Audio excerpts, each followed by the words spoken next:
Ассаламу алейкум, Асхабы Суффа каналына қош келдіңіз.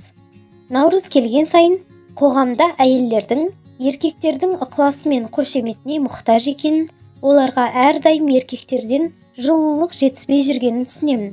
Ол еркек әкесі, күйеуі, баласы, тіпті әріптесі болуы да мүмкін.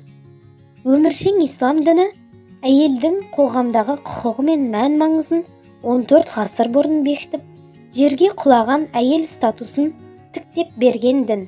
Олардың абыройын көтеріп, арсыздықтан сақтау үшін әуретін жабуы туралы аяттар түсірді. Әйел әркімнің құмарының құлқы мен қолжаулығына айналмас үшін некелесу санын 4-ке дейін қысқартты. Тіпті Алла тағала 176 аяттан тұратын сүреге әйелдер деген атау берді. Ислам ананың статусын әкеден жоғары қойған дін. Үлкендігі жер мен көктей жәннатты ананың табанының астына сыйдырып қойғаны және бар.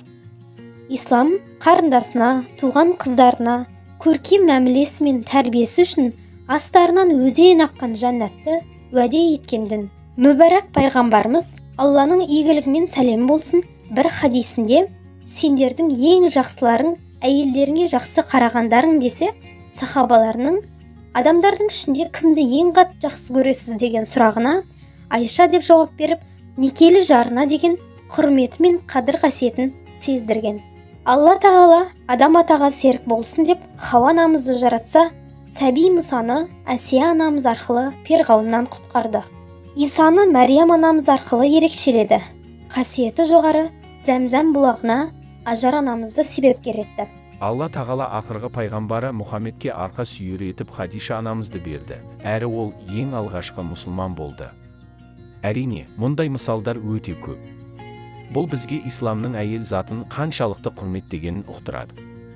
Демек, ислам желісімен өмір сүретіндер үшін 8 наурыз қалыпты күн ғана.